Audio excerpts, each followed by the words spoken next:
Halo, Purbo ID kembali menyapa beranda YouTube Anda. Di proyek ini kita akan membuat lemari kulkas beserta dengan rak penyimpanan perabot dapur. Seperti apa proses pembuatannya? Simak videonya hingga selesai.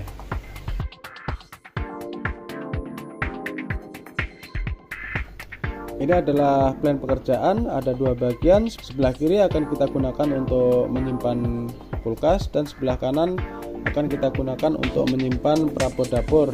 Mungkin juga bisa kita gunakan untuk menyimpan makanan. Seperti apa prosesnya? Kita mulai petualangannya.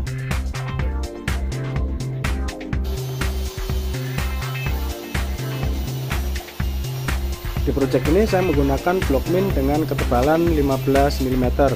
Selanjutnya blok min kita belah dengan lebar masing-masing 40 cm dan 50 cm. Karena kita akan fokus mengerjakan bagian yang kanan terlebih dahulu.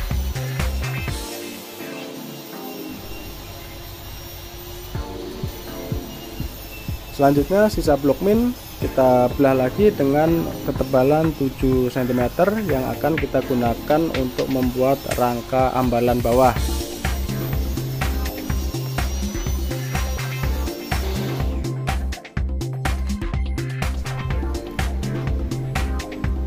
Kita gunakan mini crosscut sled untuk memotong dengan aman, dan tentunya kita pasang stop block di sisi kanan sehingga kita bisa mendapatkan ukuran yang sama ketika kita melakukan pemotongan berulang-ulang.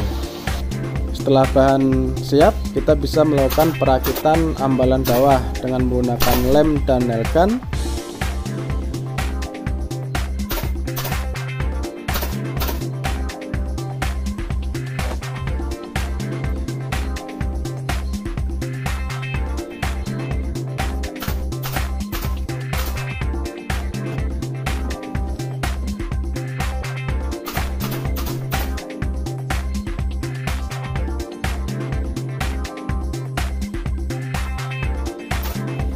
Dan tentunya kita kuatkan menggunakan sekrup sehingga rangka ambalan akan lebih kokoh.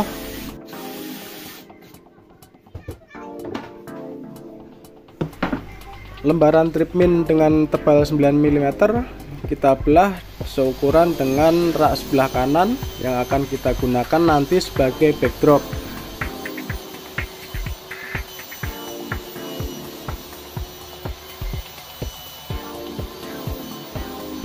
Sisa potongan backdrop kita manfaatkan untuk menutup tatakan bawah dengan ukuran 40 x 80 cm.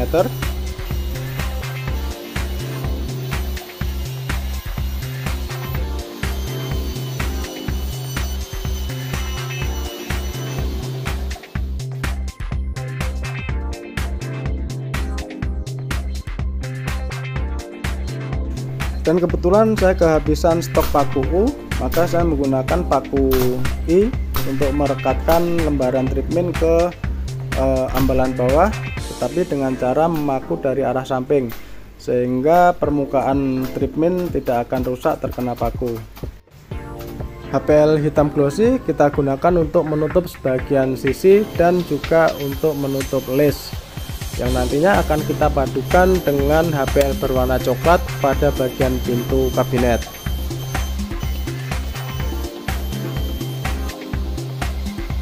Tinggi keseluruhan dari rak dapur ini adalah 215 cm yang nantinya akan sama tinggi dengan kitchen set atas yang sudah dibuat di project sebelumnya. Salah satu sisi rak kita lapis menggunakan HPL hitam glossy. Untuk teknik pengaliman mungkin teman-teman bisa melakukan atau mencobanya sendiri. Kuncinya adalah lem ditebarkan secara merata di kedua permukaan. Setelah lem mengering, kita bisa menempelkan lapisan HPL tersebut di bidang yang akan kita finish. Karena permukaan yang akan di finishing lumayan lebar, maka kita berikan layer di bawahnya sehingga kita ada kesempatan untuk melakukan koreksi apakah permukaan HPL sudah menutup di semua bidang yang akan kita finishing. Kita tunggu beberapa saat hingga lapisan HPL merekat dengan kuat. Kemudian sisa HPL kita rapikan menggunakan trimmer atau apapun caranya, terserah teman-teman, menyesuaikan dengan ketersediaan tool yang tersedia.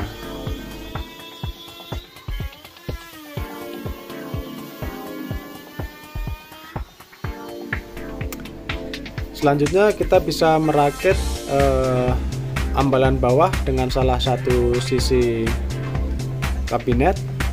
Karena permukaan yang akan kita tempel dilapisi dengan melamin, maka saya menggunakan lem kuning sebagai perekatnya. Selanjutnya bisa kita kuatkan sambungan tersebut menggunakan skrup.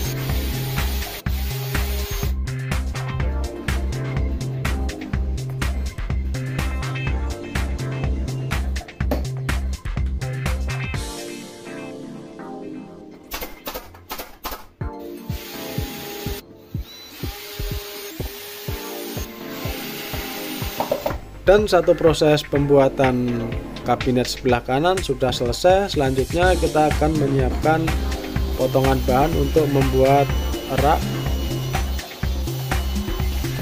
Proses penyambungan ambalan rak ke kabinet saya tetap menggunakan lem kuning karena salah satu sisi masih dilapisi dengan melamin.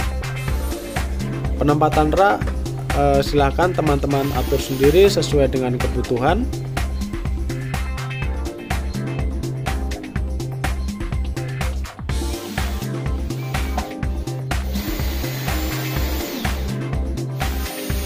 Selanjutnya salah satu rongga kabinet akan kita lengkapi dengan pintu bukaan ke atas. Tentunya nanti kita akan lengkapi dengan gas spring di situ. Setelah mendapatkan ukuran, kita menyiapkan bahan. Tentunya pada saat pemotongan kita lebihkan sekitar 1 cm, dan nanti setelah pintu selesai di setting engselnya, sisanya bisa kita potong atau kita sesuaikan. Untuk pemasangan engsel saya biasa ambil jarak sekitar 10 cm atas bawah, sedangkan untuk asnya 22,5 cm dari pinggir. Jenis engsel yang saya gunakan adalah setengah bengkok karena salah satu sisi pintu bersinggungan dengan pintu lainnya di sebelah atas. Setelah melakukan penyetelan engsel, selanjutnya kita akan memasang gas spring sehingga pintu akan membuka dan menutup dengan sendirinya.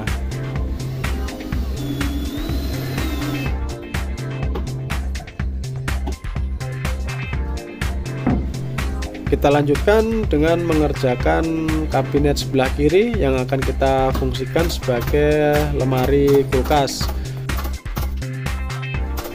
Prosesnya sama seperti sebelumnya, kita berikan lem kuning, kemudian kita rekatkan dan dikuatkan menggunakan skrup. Pada kabinet sebelah kiri, bagian bawah tidak kita berikan ambalan.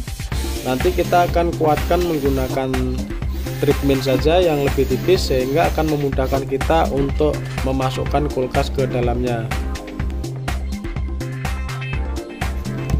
Sebelum proses penempelan HPL pada pintu, kita setting dulu semua engsel sehingga didapatkan jarak yang rata di semua sisi. Kemudian kita buang sisa ukuran tadi sehingga lebar pintu akan rata dengan lebar kabinet. Saya menggunakan sisa HPL untuk membuat list dengan cara membelahnya secara perlahan-lahan menggunakan table saw, atau teman-teman bisa membeli list yang jadi dengan corak yang sama atau mirip dengan HPL yang digunakan. Kita tempel list terlebih dahulu sebelum menempel bidang HPL yang lebar. Selanjutnya list tersebut kita rapikan menggunakan trimmer dan dilanjutkan dengan menempel pada sisi yang lebar. Prosesnya sama seperti sebelumnya. Setelah lem mengering, sisa HPL kita potong menggunakan trimmer.